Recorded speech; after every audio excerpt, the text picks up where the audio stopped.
지금 몽골에서는 불과 얼마 전까지 쌈장조차 낯설던 나라에서 한국식 삼겹살이 소울푸드처럼 소비되고 있습니다. 이제는 특정한 날을 정해 삼겹살을 먹는 사람들까지 등장했습니다. 울란바토르 외곽의 한 천막 안, 우락부락한 체격의 몽골 남성들이 불판 앞에 둘러앉아 삼겹살을 직접 굽고 있습니다. 누군가는 묻습니다. 이게 한국의 삼겹살이냐고.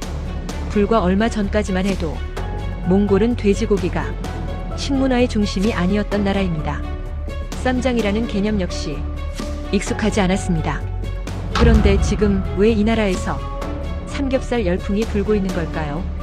쌈장을 몰랐던 나라에서 삼겹살이 어떻게 사람들을 모으기 시작했는지 그 변화의 과정을 지금 시작하겠습니다.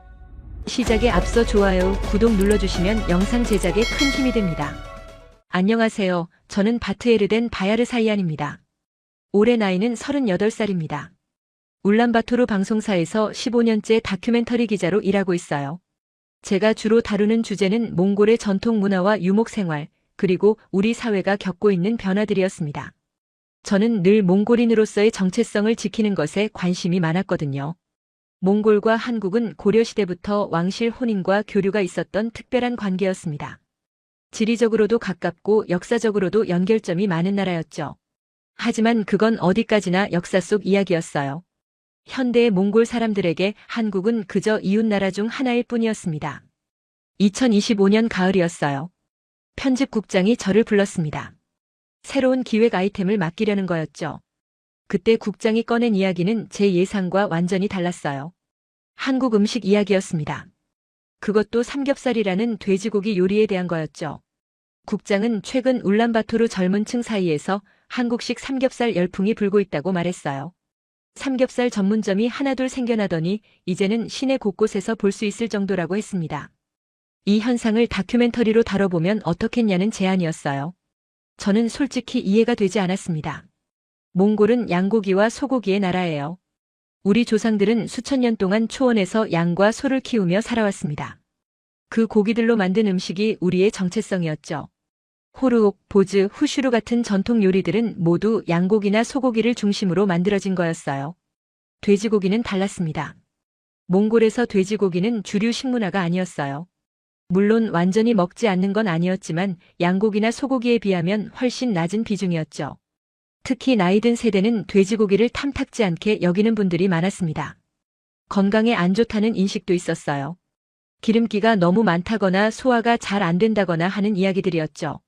전통을 중시하는 사람들은 돼지고기 자체를 우리 문화와 맞지 않는 음식으로 보기도 했습니다. 그런데 삼겹살이요? 돼지 삼겹살이 젊은이들 사이에서 유행한다고요? 저는 그게 일시적인 현상이라고 생각했어요. 외국 문화에 대한 호기심이나 새로운 것에 대한 관심 때문에 잠깐 인기를 끄는 거겠거니 했죠. 곧 사라질 유행 같은 거라고 판단했습니다.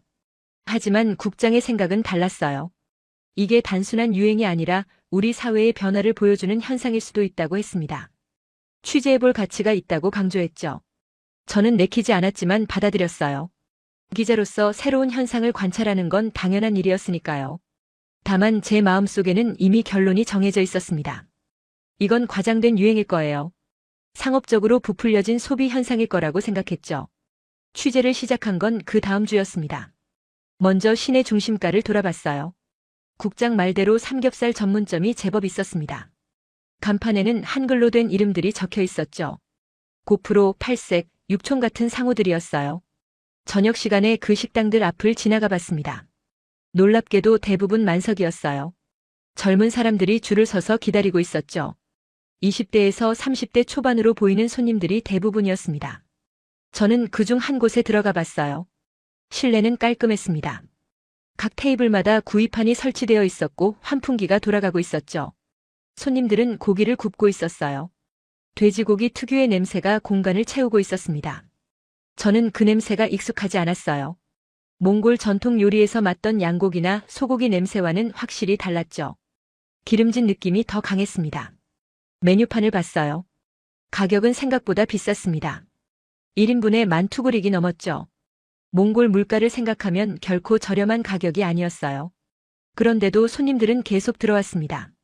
며칠 동안 여러 식당을 다녀봤어요. 분위기는 비슷했습니다. 젊은 손님들로 가득했고 모두 삼겹살을 먹고 있었죠. 누군가는 사진을 찍었고 누군가는 소주를 마셨어요. 저는 손님 몇 명에게 인터뷰를 요청했습니다. 24살 대학생은 이렇게 말했어요. 친구들과 모일 때 가장 자주 오는 곳이 삼겹살집이라고 했습니다. 분위기도 좋고 맛도 있다고 했죠. 왜 전통 음식이 아닌 한국 음식을 선택하느냐고 물었더니 그냥 좋아서라고 대답했어요. 31살 회사원은 다른 이야기를 했습니다. 삼겹살이 스트레스 해소에 좋다고 했어요. 회사 동료들과 자주 온다고 했죠. 고기 굽는 과정 자체가 재미있다고 말했습니다. 저는 이해할 수 없었어요. 몽골에도 얼마든지 좋은 고기가 있는데 왜 굳이 돼지고기를 찾는 건지 알 수 없었습니다. 우리 전통 요리도 맛있고 분위기도 좋은데 왜 한국 음식인지 의문이었죠. 더 이상한 건 따로 있었어요. 소셜미디어를 검색해봤습니다. 삼겹살 관련 게시물이 엄청나게 많았어요. 인스타그램, 페이스북, 트위터 할 것 없이 삼겹살 사진과 후기가 넘쳐났습니다. 해시태그도 다양했어요. 울란바토르 맛집, 삼겹살 맛집, 한국 음식, 회식 같은 키워드들이었죠. 젊은 층만이 아니라 30대 중반 직장인들도 많이 올리고 있었어요. 저는 몇몇 게시물에 댓글을 달아봤습니다. 왜 삼겹살을 좋아하느냐고 물었죠. 답변은 다양했지만 공통점이 있었어요. 맛있다는 거였습니다. 그냥 맛있어서 먹는다고 했어요. 특별한 이유가 필요 없다고 했죠. 저는 그 답변들이 피상적으로 느껴졌습니다. 단순히 맛 때문만은 아닐 거라고 생각했어요. 취재 일주일째 되던 날이었습니다. 몽골 전통 음식 협회 관계자를 만났어요. 60대 초반의 남성이었는데 전통 요리 보존에 힘쓰는 분이었죠. 그분은 삼겹살 열풍에 대해 우려를 표했습니다. 젊은 세대가 전통을 잊어가고 있다고 했어요. 외국 음식에 현혹되어 정체성을 잃고 있다고 말했죠. 돼지고기는 우리 문화가 아니라고 강조했습니다. 저는 그 말에 어느 정도 동의했어요. 하지만 한편으로는 의문도 들었습니다. 과연 이게 단순히 전통을 잊어가는 현상일까요? 아니면 다른 무언가가 있는 걸까요? 병원 영양사도 만나봤어요. 40대 초반 여성이었는데 돼지고기 섭취에 대해 조심스러운 입장이었습니다. 기름기가 많아서 과도하게 먹으면 건강에 좋지 않다고 했죠. 특히 몽골 사람들은 전통적으로 돼지고기를 많이 먹지 않았기 때문에 소화 기능이 덜 발달했을 수도 있다고 설명했어요. 갑자기 늘어난 섭취량이 문제가 될 수 있다고 경고했습니다. 저는 이런 의견들을 모으면서 점점 확신하게 됐어요. 이건 건강하지 않은 유행이라고요. 상업적으로 만들어진 소비 트렌드일 뿐이라고 생각했습니다. 몇 년 지나면 사라질 현상이겠거니 했죠. 그런데 이상한 점이 있었어요. 취재를 하면 할수록 삼겹살집은 늘어나고 있었습니다. 새로 문을 여는 식당들이 계속 생겨났어요.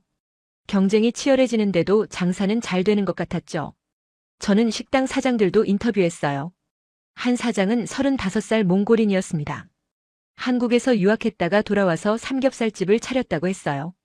사업이 잘 되냐고 물었더니 예상보다 훨씬 좋다고 대답했죠. 왜 하필 삼겹살이냐고 물었습니다. 그는 몽골 사람들이 고기를 좋아하는데 새로운 방식의 고기 요리가 필요했다고 말했어요. 삼겹살은 그 욕구를 채워줄 수 있는 메뉴라고 설명했습니다. 저는 그 말이 그저 장사꾼의 변명처럼 들렸어요.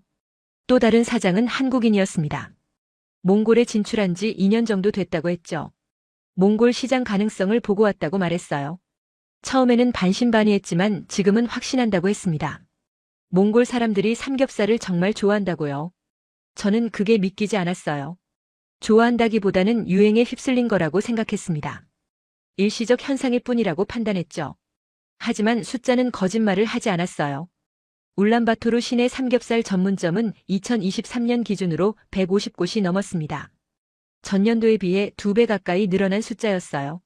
한국 식자재 수입량도 급증했다고 했죠. 저는 이 데이터를 보면서도 여전히 회의적이었습니다. 숫자가 많다고 해서 본질이 바뀌는 건 아니었어요. 여전히 이건 외부에서 들어온 문화였고 우리 것은 아니었습니다.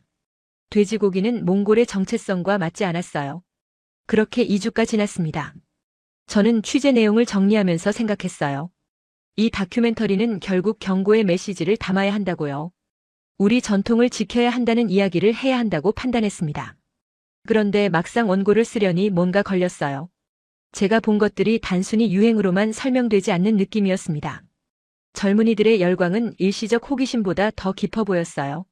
식당 사장들의 확신도 근거 없는 낙관이 아닌 것 같았죠. 왜 삼겹살인가요? 왜 다른 한국 음식도 많은데 하필 삼겹살이었을까요? 왜 이 유행은 사라지지 않고 오히려 커지고 있는 걸까요? 저는 답을 찾을 수 없었어요. 반대 여론도 분명 존재했습니다. 전통주의자들의 비판도 있었고 건강 우려도 있었죠. 그런데도 삼겹살집은 계속 늘어났어요. 손님도 줄지 않았습니다. 뭔가 제가 놓치고 있는 게 있다는 생각이 들었어요. 표면적으로 보이는 것 너머에 다른 이유가 있을 것 같았습니다. 단순히 맛있어서만은 아닐 거예요. 유행을 따라서만도 아닐 것 같았죠. 그렇다면 대체 뭘까요? 저는 그날 밤 잠을 이루지 못했습니다. 머릿속에서 취재 장면들이 계속 떠올랐어요. 삼겹살을 굽던 젊은이들의 표정, 만석이었던 식당들, 늘어나는 가게 숫자. 이건 생각보다 단순한 이야기가 아니었어요. 다음 날 저는 다시 삼겹살집으로 향했습니다. 이번에는 그냥 관찰만 하는 게 아니라 직접 앉아서 보기로 했어요. 취재용 카메라는 가방에 넣어두고 평범한 손님처럼 자리를 잡았습니다. 저녁 7시쯤이었죠. 식당은 금방 사람들로 채워졌어요. 옆 테이블에는 20대 초반으로 보이는 여성 4명이 앉았습니다. 대학생들 같았어요. 건너편 테이블에는 30대 중반쯤 되는 남성 5명이 자리했죠. 회사원으로 보였습니다. 주문이 들어가고 곧 고기가 나왔어요. 직원이 불판을 켜고 기름을 두르더니 고기 몇 점을 올려놓고 갔습니다. 그리고는 더 이상 신경 쓰지 않았어요. 테이블은 완전히 손님들에게 넘어간 거였죠. 저는 그 순간부터 주변을 유심히 관찰하기 시작했습니다. 옆 테이블 여학생들이 먼저 움직였어요. 한 명이 집게를 들고 고기를 뒤집었습니다. 특별한 대화 없이 자연스럽게 일어난 일이었죠. 다른 친구들은 각자 휴대폰을 보거나 이야기를 나눴어요. 고기가 익어가는 동안 그 학생은 계속 불판을 지켰습니다. 다른 친구들은 신경 쓰지 않았어요. 누가 시킨 것도 아니고 누가 역할을 나눈 것도 아니었습니다. 고기가 다 익었을 때였어요. 한 학생이 상추를 꺼내 손바닥에 펼쳤습니다. 그 위에 고기 한 점을 올리고 쌈장을 발랐어요. 마늘과 고추를 얹더니 싸서 입에 넣었죠. 바로 옆에 앉은 친구는 달랐습니다. 그 친구는 고기를 집어서 그냥 먹었어요. 아무것도 싸지 않았습니다. 쌈장도 찍지 않았죠. 또 다른 친구는 고기만 먹다가 중간에 상추를 하나 집어 먹었어요. 따로따로요. 마지막 친구는 고기를 접시에 덜어놓고 가위로 잘게 잘랐습니다. 그걸 밥 위에 올려서 먹었어요. 4명이 같은 테이블에 앉아 같은 고기를 먹고 있었지만 방식은 완전히 달랐습니다. 저는 그 장면을 보면서 묘한 느낌을 받았어요. 몽골의 식탁에서는 본 적 없는 풍경이었습니다. 우리가 전통 요리를 먹을 때는 대체로 정해진 방식이 있었어요. 호루옥은 이렇게 먹고 보즈는 저렇게 먹는다는 암묵적인 규칙이 있었죠. 물론 강제는 아니지만 다들 비슷하게 먹었습니다. 그런데 여기는 달랐어요. 누구 하나 다른 사람의 먹는 방식을 신경 쓰지 않았습니다. 지적하지도 않았고 이상하게 쳐다보지도 않았어요. 각자가 자기 방식대로 먹고 있을 뿐이었죠. 건너편 회사원 테이블을 봤습니다. 거기는 더 극명했어요. 5명 중 2명은 쌈을 싸서 먹었고 1명은 고기만 먹었습니다. 나머지 1명은 상추에 밥을 싸서 먹었어요. 마지막 1명은 고기를 구운 뒤 김치만 곁들여 먹었죠. 그리고 중요한 건 분위기였습니다. 아무도 자기 방식을 강요하지 않았어요. 누가 더 옳다고 말하지도 않았습니다. 그냥 각자 먹고 싶은 대로 먹고 있었죠. 저는 그게 낯설었어요. 같은 음식을 앞에 두고 이렇게 제각각인 식사 방식이 가능하다는 게 신기했습니다. 더 이상한 건 그게 전혀 문제가 되지 않는다는 거였어요. 제 차례가 왔습니다. 고기가 나왔고 저는 집게를 들었어요. 어색했습니다. 몽골식 구이와는 방식이 달랐죠. 불판 온도도 익숙하지 않았고 고기 두께도 생소했어요. 저는 조심스럽게 고기를 뒤집었습니다. 기름이 튀었어요. 연기가 올라왔죠. 환풍기가 돌아가는 소리가 들렸습니다. 고기는 생각보다 빨리 익어갔어요. 어느 정도 익었을 때 집어서 먹어봤습니다. 맛은 나쁘지 않았어요. 하지만 특별히 놀랄 만큼 맛있지도 않았습니다. 그냥 고기였어요. 기름진 돼지고기였죠. 그런데 주변을 보니 사람들은 이걸 정말 즐기고 있었습니다. 맛 때문만은 아닌 것 같았어요. 뭔가 다른 이유가 있어 보였습니다. 저는 그게 뭔지 알 수 없었죠. 다음 테이블에 새로운 손님들이 왔어요. 젊은 부부로 보였습니다. 아이도 1명 데리고 왔더군요. 5살쯤 돼 보이는 남자아이였어요. 고기가 나오자 남편이 굽기 시작했습니다. 아내는 반찬을 정리했어요. 아이는 옆에서 태블릿을 보고 있었죠. 고기가 익자 남편은 가위로 잘랐습니다. 아내 접시에 먼저 덜어줬어요. 그 다음 아이 접시에 넣어줬죠. 마지막으로 자기 것을 집었습니다. 아내는 상추에 고기를 싸서 먹었어요. 남편은 고기를 그냥 먹었습니다. 아이는 밥 위에 고기를 올려 먹었죠. 세 사람이 세 가지 방식으로 먹고 있었지만 아무도 그걸 이상하게 여기지 않았어요. 저는 그 순간 뭔가 깨달았습니다. 이 식사에는 정답이 없었어요. 쌈을 싸든 안 싸든 중요하지 않았습니다. 반찬을 곁들이든 말든 상관없었어요. 심지어 고기를 태워도 누가 뭐라 하지 않았죠. 식탁 위의 모든 선택이 개인에게 맡겨져 있었습니다. 저는 몽골 전통 식사를 떠올렸어요. 물론 거기에도 자유는 있었지만 이 정도는 아니었습니다. 암묵적인 틀이 있었고 대체로 그 안에서 움직였죠. 그런데 여기는 틀 자체가 없었어요. 불판은 모두에게 열려 있었습니다. 누가 굽든 상관없었어요. 먼저 손을 뻗는 사람이 굽고 다른 사람들은 기다렸죠. 역할이 고정되지 않았습니다. 옆 테이블에서는 처음에 한 사람이 고기를 굽다가 중간에 다른 사람이 자연스럽게 이어받았어요. 대화도 없이 그냥 집게가 넘어갔습니다. 아무도 이상하게 생각하지 리콰이어 않았죠. 저는 제 불판을 다시 봤어요. 고기 몇 점이 놓여 있었습니다. 제가 굽든 안 굽든 아무도 신경 쓰지 않을 거예요. 태우든 덜 익히든 제 선택이었죠. 이상했습니다. 음식점에서 이렇게까지 손님에게 모든 걸 맡기는 경우를 본 적이 없었어요. 주방에서 완성된 요리를 내오는 게 아니라 재료와 도구만 주고 알아서 하라는 거였죠. 그런데도 사람들은 불편해하지 않았습니다. 오히려 즐기고 있었어요. 고기 굽는 걸 귀찮아하는 사람도 없었고 실수를 두려워하는 사람도 없었습니다. 그냥 자기 방식대로 하고 있었죠. 회사원 테이블을 다시 봤습니다. 거기서는 막내로 보이는 직원이 고기를 굽고 있었어요. 처음에는 그랬습니다. 그런데 얼마 지나지 않아 옆에 앉은 중간 직급으로 보이는 사람이 집게를 받았어요. 자연스러웠어요. 명령이 있었던 것도 아니고 눈치를 본 것도 아니었습니다. 막내가 고기를 먹고 싶어서 집게를 내려놓았고 옆 사람이 그걸 들었을 뿐이었죠. 직급이 식탁을 지배하지 않았습니다. 누가 윗사람이고 아랫사람인지는 중요하지 않아 보였어요. 중요한 건 그 순간 누가 손을 움직이느냐였습니다. 저는 이해하려고 애썼어요. 이게 단순히 고기 굽는 방식의 차이만은 아니라는 걸 알았습니다. 뭔가 더 근본적인 게 달랐어요. 식사를 대하는 태도 자체가 다른 것 같았죠. 몽골에서 식사는 함께하는 행위였습니다. 같은 음식을 나눠 먹고 비슷한 방식으로 먹으면서 우리라는 감각을 확인했죠. 그런데 여기는 달랐어요. 함께 있지만 각자였습니다. 같은 테이블에 앉아 있지만 같은 행동을 요구받지 않았어요. 통제도 없었고 강요도 없었습니다. 그러면서도 이상하게 조화로웠어요. 각자 다른 방식으로 먹는데도 분위기는 깨지지 않았습니다. 오히려 자연스러웠죠. 저는 그게 어떻게 가능한지 알 수 없었어요. 시간이 흘렀습니다. 주변 테이블들을 계속 관찰했어요. 패턴은 비슷했습니다. 누구도 다른 사람의 방식을 간섭하지 않았고 누구도 정답을 강요하지 않았죠. 한 테이블에서는 누군가 고기를 너무 익혀서 거의 탄 상태가 됐어요. 옆 사람이 웃으면서 한마디 했지만 비난은 아니었습니다. 그냥 웃고 넘어갔죠. 다른 테이블에서는 고기를 덜 익혀서 먹는 사람이 있었어요. 동행한 사람들은 아무 말도 하지 않았습니다. 각자 자기가 원하는 익기로 먹고 있었죠. 저는 점점 혼란스러워졌어요. 이 방식이 몽골식은 아니었습니다. 분명히 외국에서 온 문화였어요.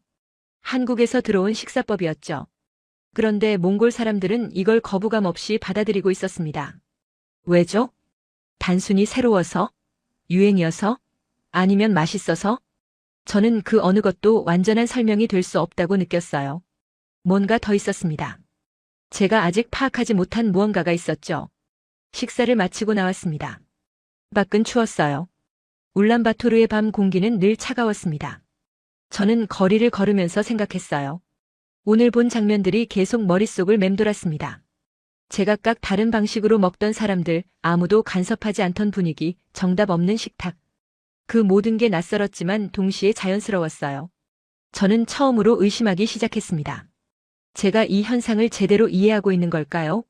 단순한 유행이라고 판단한 게 맞을까요? 아니면 제가 놓친 게 있는 걸까요? 다음 날도 다른 삼겹살집을 찾아갔어요. 규모가 더 큰 곳이었습니다. 30개가 넘는 테이블이 있었죠. 저녁 시간이 되자 그 테이블들이 거의 다 찼습니다. 저는 구석자리에 앉아서 주변을 관찰했어요. 이 집도 마찬가지였습니다. 손님들은 각자 자기 방식대로 고기를 먹고 있었어요. 누군 쌈을 싸고 누군 안 싸고 누군 밥에 얹어 먹었죠. 어떤 테이블에서는 한 사람이 처음부터 끝까지 고기를 구웠어요.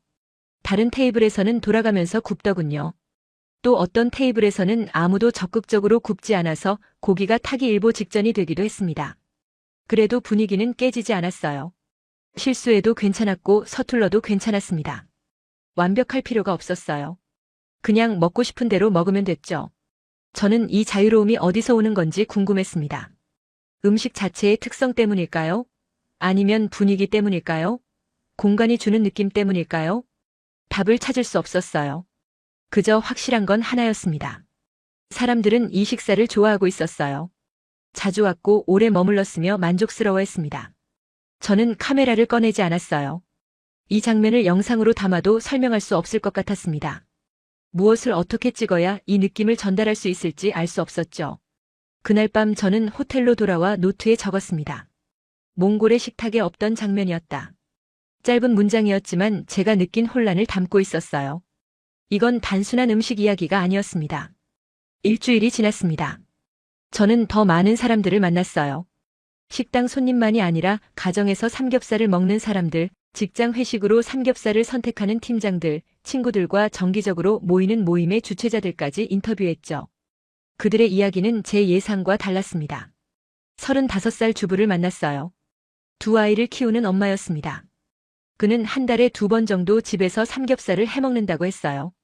이유를 물었습니다. 그는 잠시 생각하더니 대답했어요. 가족들이 각자 먹고 싶은 대로 먹을 수 있어서 좋다고 했죠. 남편은 쌈을 싸서 먹고 큰아이는 밥에 얹어 먹고 작은아이는 고기만 먹는다고 설명했습니다. 전에는 저녁 준비가 스트레스였다고 했어요. 누구 하나는 반찬 투정을 했고 누구 하나는 간이 안 맞다고 했죠. 매번 입맛을 다 맞추는 게 불가능했다고 말했습니다. 그런데 삼겹살은 달랐어요. 고기만 구워주면 나머지는 각자 알아서 했습니다. 상추를 먹든 안 먹든 쌈장을 찍든 안 찍든 신경 쓸 필요가 없었죠. 아이들이 투정 부릴 일도 없었어요. 식탁이 조용해졌다고 했습니다. 저는 그 표현이 인상적이었어요. 조용해졌다는 건 갈등이 줄었다는 의미였죠. 40대 초반 회사 팀장도 만났습니다. 그는 부서 회식을 거의 삼겹살집에서 한다고 했어요. 전에는 회식 장소 정하는 게 골칫거리였다고 했습니다. 누군 매운 거 싫어하고 누군 생선 싫어하고 누군 술집 분위기 부담스러워했죠. 한 명이라도 불편하면 분위기가 어색해졌다고 해요. 결국 참석률이 떨어지고 회식 자체가 부담이 됐다고 말했습니다. 그런데 삼겹살은 거부감이 적었어요. 고기를 안 먹는 사람은 거의 없었고 각자 먹고 싶은 만큼만 먹으면 됐습니다. 술을 안 마시는 사람도 부담 없이 올 수 있었죠. 분위기를 강요받지 않았어요.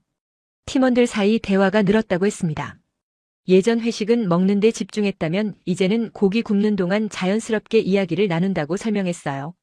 누가 뭘 먹든 신경 쓸 필요 없으니 오히려 편하게 얘기할 수 있었다고 했죠.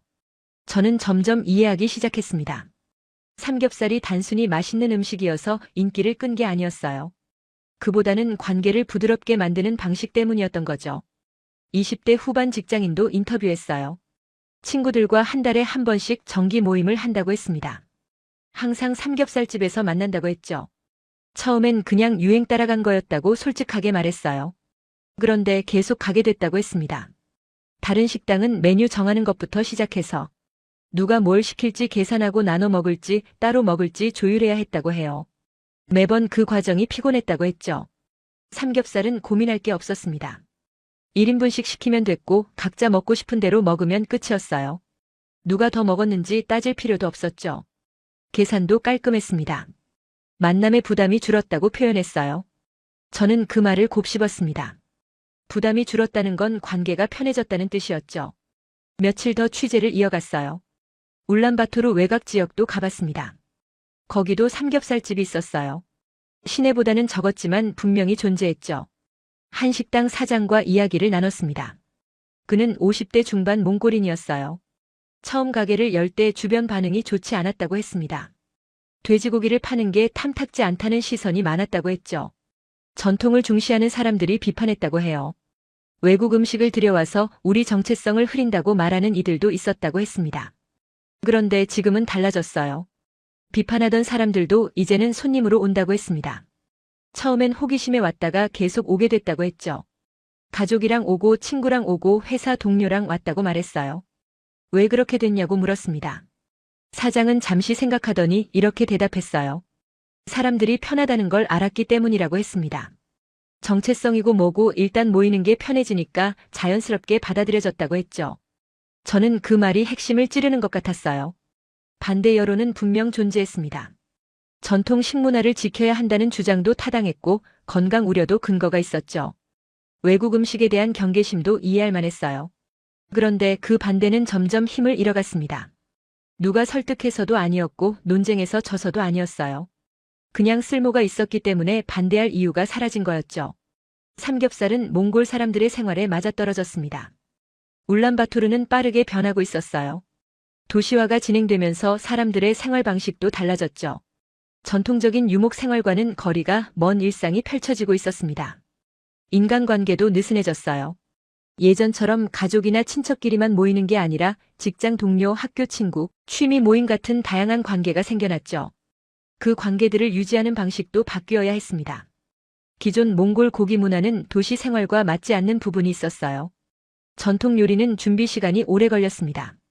가족 단위 모임에는 적합했지만 퇴근 후 빠르게 만나는 회식에는 부담스러웠죠. 먹는 방식도 비교적 정해져 있어서 개인차를 수용하기 어려웠어요.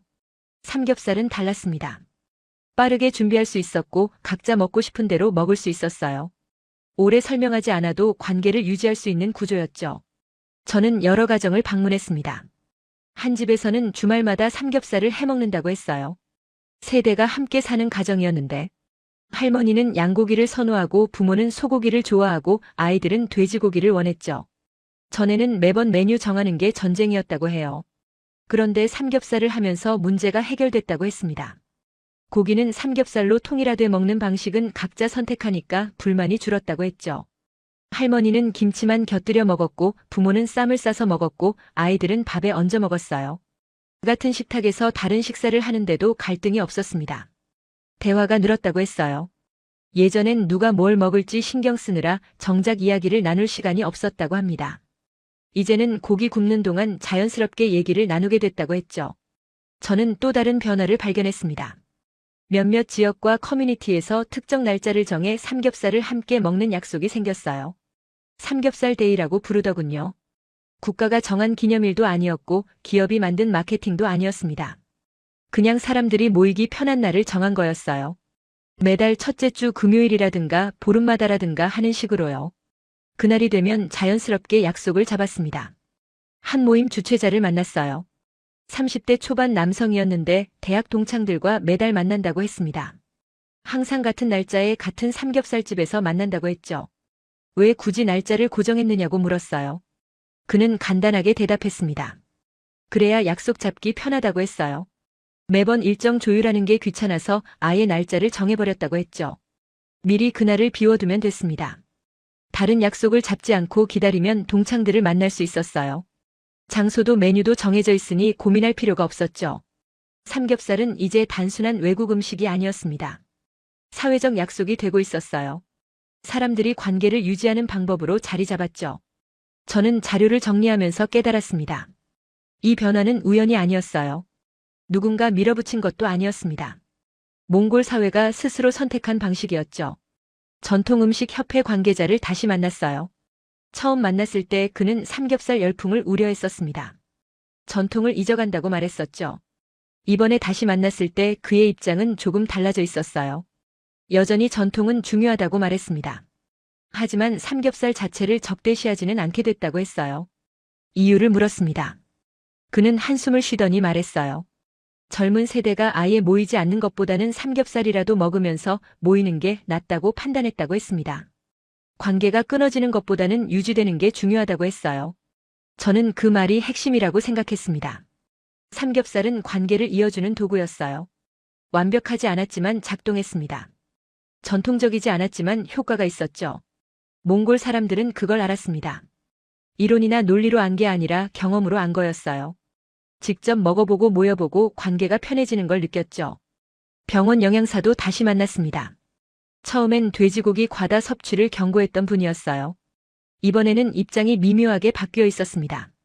여전히 과도한 섭취는 문제라고 했어요. 하지만 적당히 먹는다면 크게 우려할 건 없다고 말했습니다. 오히려 삼겹살을 먹으면서 가족이 함께 모이는 시간이 늘어난 점은 긍정적이라고 평가했어요. 정신 건강 측면에서 관계 유지가 중요하다고 설명했죠. 저는 모든 인터뷰와 관찰을 종합했습니다. 삼겹살은 이제 유행이 아니었어요. 이미 자리 잡았습니다. 몽골 도시 생활의 일부가 되어 있었죠. 반대 여론은 사라지지 않았지만 힘을 잃었어요. 왜냐하면 삼겹살이 실제로 문제를 해결했기 때문입니다. 가정의 갈등을 줄이고 직장 회식을 편하게 만들고 친구 관계를 유지하게 했죠. 효용이 있었습니다. 그 효용 앞에서 정체성 논쟁은 의미를 잃었어요. 패배한 게 아니라 필요가 사라진 거였죠. 저는 노트에 적었습니다. 이 변화는 강요된 것이 아니라 선택된 것이다. 몽골 사람들은 삼겹살을 받아들였어요. 전통을 버린 게 아니라 새로운 방식을 추가한 거였습니다. 양고기와 소고기를 먹으면서 동시에 삼겹살도 먹었죠. 배타적이지 않았어요. 오히려 포용적이었습니다. 각자 먹고 싶은 걸 먹을 수 있는 여지가 생긴 거였죠.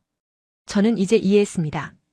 왜 삼겹살이 사라지지 않았는지, 왜 반대 여론에도 불구하고 확산됐는지, 왜 일시적 유행으로 끝나지 않았는지 알게 됐어요. 답은 간단했습니다. 필요했기 때문이었죠. 사부약 5천자. 다큐멘터리 촬영을 마치고 편집실로 돌아왔습니다. 책상 위에는 지난 한 달간 모은 자료들이 쌓여 있었어요. 인터뷰 녹음 파일, 현장 사진, 취재 노트들이었죠. 저는 그것들을 하나씩 다시 살펴봤습니다. 처음 취재를 시작했을 때가 떠올랐어요. 그때 저는 삼겹살 유행을 취재하러 간다고 생각했습니다. 외국 음식이 몽골에 들어와서 일시적으로 인기를 끄는 현상을 기록하려 했죠. 그게 전부였어요. 하지만 지금 제 손에 들린 자료들은 달랐습니다. 여기엔 고기 이야기가 아니라 사람 이야기가 담겨 있었어요. 가족이 함께 앉는 방식, 직장 동료가 대화를 나누는 순간, 친구들이 관계를 유지하는 방법에 대한 기록이었죠. 저는 언제부터 이 취재가 바뀐 걸까요? 아마도 식당에서 사람들을 관찰하기 시작하면서부터였을 거예요.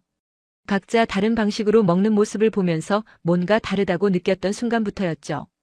편집 화면을 켰습니다. 영상들이 재생됐어요. 고기 굽는 장면, 쌈을 싸는 손, 웃으며 대화하는 사람들. 그 장면들을 보면서 저는 생각했습니다. 이건 음식 다큐멘터리가 아니었어요. 관계에 대한 기록이었습니다. 몽골 사회가 어떻게 변하고 있는지에 대한 관찰이었죠. 저는 작업을 멈추고 창밖을 봤어요. 울란바토르의 거리가 보였습니다. 빠르게 변하는 도시였어요. 새 건물들이 올라가고 차들이 늘어나고 사람들은 바빠 보였죠. 언제부턴가 우리는 함께 앉는 시간을 잃어가고 있었습니다. 예전엔 가족이 모여 천천히 식사했어요. 이웃과 차를 마시며 이야기를 나눴죠. 시간이 충분했습니다. 하지만 지금은 달랐어요. 식사는 빨라졌고 만남은 짧아졌습니다. 모이는 것 자체가 부담이 되기 시작했죠. 각자 바빴고 일정을 맞추기 어려웠어요. 왜 그렇게 됐을까요? 도시화 때문이었을까요? 경제 발전 때문이었을까요? 아니면 그냥 시대가 바뀐 걸까요? 이유가 무엇이든 결과는 분명했습니다. 우리는 점점 따로 살게 되고 있었어요. 같은 공간에 있어도 각자였죠. 연결되는 순간이 줄어들고 있었습니다. 그 빈자리를 삼겹살이 채웠습니다. 외국 음식이었어요. 한국에서 온 식사 방식이었죠. 전통적이지 않았고 낯설었습니다. 하지만 작동했어요. 사람들을 다시 앉게 만들었습니다. 오래 머물게 했고 대화하게 만들었죠. 관계를 유지하는 방법이 됐어요. 저는 인터뷰 파일을 다시 들었습니다. 주부의 목소리가 들렸어요. 가족 식사가 조용해졌다던 그 말이 다시 귀에 들어왔습니다. 회사 팀장의 말도 떠올랐죠. 회식이 부담스럽지 않게 됐다던 이야기였어요. 직장인의 말도 생각났습니다. 만남의 부담이 줄었다고 했던 그 표현이요. 그들은 모두 같은 얘기를 하고 있었어요. 편해졌다는 거였습니다. 억지로 맞추지 않아도 됐고 강요받지 않았으며 각자 있는 그대로 있어도 괜찮았다고 했죠. 저는 그게 핵심이라고 깨달았습니다. 삼겹살이 특별한 이유는 맛이 아니었어요. 고기가 좋아서도 아니었죠. 그보다는 사람을 대하는 방식 때문이었습니다. 한국은 음식을 통해 사람을 안치는 방식에 익숙한 사회였던 것 같아요. 고기를 굽는 행위 자체보다 그 시간 동안 자리를 유지하게 만드는 구조가 설계되어 있었습니다. 각자 다르게 먹어도 되고 각자 속도를 정해도 되며 각자 방식을 선택해도 됐죠. 통제하지 않았어요. 강요하지도 않았습니다.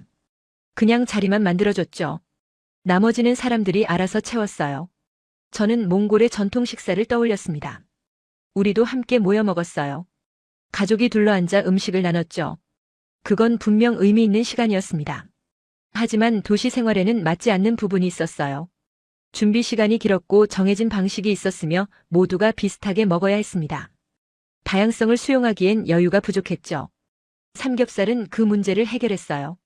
빠르게 준비할 수 있었고 각자 선택할 수 있었으며 틀이 없었습니다. 도시의 속도에 맞았고 개인의 차이를 인정했죠. 저는 제 자신을 돌아봤습니다. 저 역시 삼겹살을 단순한 유행으로만 봤었어요. 외국 문화에 대한 경계심도 있었고 전통을 지켜야 한다는 생각도 있었죠. 그런데 취재를 하면서 깨달았습니다. 제가 지키려던 건 전통이 아니라 익숙함이었어요. 낯선 것에 대한 거부감이었죠. 변화를 받아들이기 싫었던 겁니다. 하지만 사람들은 이미 선택했어요. 그들은 전통을 버린 게 아니라 새로운 방식을 추가한 거였습니다. 양고기도 먹고 소고기도 먹으면서 삼겹살도 먹었죠. 배타적이지 않았어요. 오히려 저보다 유연했습니다. 필요한 걸 받아들일 줄 알았고 효용이 있는 건 인정했으며 고집부리지 않았어요. 그게 더 현명한 태도였던 것 같습니다. 며칠 뒤 편집을 마쳤어요. 다큐멘터리는 40분짜리 프로그램이 됐습니다. 방송 전에 국장에게 먼저 보여줬죠. 국장은 조용히 시청했어요. 화면이 끝나고 불이 켜졌을 때 국장이 물었습니다. 이 다큐멘터리가 결국 무엇에 대한 이야기냐고요? 저는 잠시 생각했습니다. 삼겹살에 대한 이야기라고 하기엔 부족했어요. 몽골 사회에 대한 이야기라고 하기에도 뭔가 빠진 것 같았죠. 그래서 이렇게 대답했습니다. 사람에 대한 이야기라고요. 국장은 고개를 끄덕였어요. 그리고 한 가지만 더 물었습니다. 한국에 대해서는 어떻게 생각하게 됐냐고요. 저는 솔직하게 말했습니다. 한국의 진짜 힘은 기술이 아니라 사람을 대하는 방식에 있는 것 같다고요. 음식 하나에도 그런 태도가 담겨 있었다고 말했습니다. 국장은 만족스러운 표정을 지었어요. 방송은 일주일 뒤에 나갔습니다. 반응은 예상보다 좋았어요. 시청자들은 단순한 음식 프로그램이 아니라 우리 사회를 돌아보게 만드는 내용이었다고 평가했죠. 몇몇 사람들은 연락을 해왔어요. 한 시청자는 이런 메시지를 보냈습니다. 다큐멘터리를 보고 가족과 삼겹살을 먹으러 갔다고 했어요. 오랜만에 대화를 많이 나눴다고 했죠. 또 다른 시청자는 직장 동료들과 회식을 했다고 했습니다. 분위기가 편했고 서로를 더 이해하게 됐다고 말했어요. 저는 그 메시지들을 읽으면서 생각했습니다. 제가 만든 건 다큐멘터리였지만 사람들이 받은 건 그 이상이었던 것 같아요. 어쩌면 변화의 계기가 됐을지도 모르죠. 한 달 뒤였습니다. 저는 개인적으로 삼겹살집을 찾았어요. 취재가 아니라 그냥 먹으러 간 거였습니다. 혼자 앉아서 고기를 굽기 시작했어요. 예전처럼 어색하지 않았습니다. 집게질도 자연스러워졌고 불 조절도 익숙해졌죠. 고기가 익어가는 모습을 보면서 저는 웃었어요. 주변을 봤습니다. 여전히 사람들로 가득했어요. 가족끼리 온 사람들, 친구끼리 온 사람들, 회사 동료들까지 다양했죠. 모두 각자 방식대로 먹고 있었습니다. 쌈을 싸는 사람도 있었고 안 싸는 사람도 있었어요. 밥에 얹어 먹는 사람도 있었고 그냥 먹는 사람도 있었죠. 아무도 다른 사람을 신경 쓰지 않았습니다. 저는 그 장면이 이제 낯설지 않았어요. 오히려 자연스러웠습니다. 이게 맞는 것 같았죠. 고기 한 점을 집어 먹었습니다. 맛은 여전히 특별하지 않았어요. 그냥 돼지고기였습니다. 기름지고 부드러운 고기였죠. 하지만 이제 알았어요. 이 식사의 가치는 맛에 있지 않다는 걸요. 사람들이 여기 오는 이유는 고기 때문이 아니라 함께 있을 수 있기 때문이라는 걸 깨달았습니다. 저는 천천히 먹었어요. 급하지 않았습니다. 시간이 충분했죠. 고기를 굽고 식히고 먹는 그 과정이 편안했어요.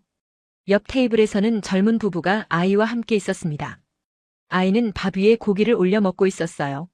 엄마는 쌈을 싸서 먹었고 아빠는 고기만 먹었죠. 세 사람은 각자 다르게 먹으면서도 즐겁게 대화하고 있었습니다.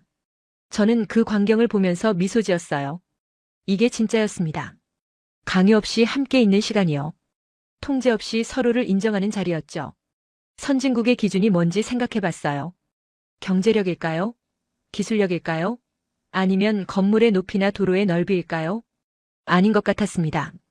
진짜 기준은 사람을 대하는 마음이었어요. 다름을 인정하는 태도였고 각자를 존중하는 방식이었죠. 한국은 그걸 알고 있었던 것 같습니다. 음식 하나를 만드는데도 그런 철학이 담겨 있었어요. 사람마다 다를 수 있다는 걸 전제로 깔고 시작했죠. 저는 돌아보게 됐습니다. 몽골도 그런 사회가 될 수 있을까요? 다름을 자연스럽게 받아들이고 각자를 존중하는 문화를 만들 수 있을까요? 어렵겠지만 불가능하진 않을 것 같았어요. 이미 시작됐으니까요. 삼겹살 한 접시가 그 시작이었습니다. 작지만 분명한 변화였죠. 식사를 마치고 나왔습니다. 밤 공기가 차가웠어요. 거리는 여전히 붐볐고 사람들은 바빴습니다. 하지만 어딘가에선 누군가 함께 앉아 고기를 굽고 있을 거예요. 저는 걸으면서 생각했습니다. 나는 한국을 취재하러 왔다가 나 자신을 돌아보게 됐어요. 외국 음식을 관찰하러 갔다가 우리 사회를 이해하게 됐죠. 그리고 깨달았습니다. 변화는 거창한 데서 시작되지 않아요. 작은 식탁에서 시작됩니다. 함께 앉는 자리에서 시작되죠. 삼겹살은 그 시작이었어요. 이제 우리가 그걸 어떻게 이어갈지는 우리에게 달려 있었습니다. 저는 하늘을 봤어요. 별이 보였습니다. 울란바토르의 밤하늘은 여전히 아름다웠죠. 내일도 누군가는 삼겹살집에 갈 거예요. 가족과 함께, 친구와 함께, 동료와 함께 앉을 겁니다. 그리고 각자 방식대로 먹을 거예요. 그게 지금 우리가 배우고 있는 것이었습니다.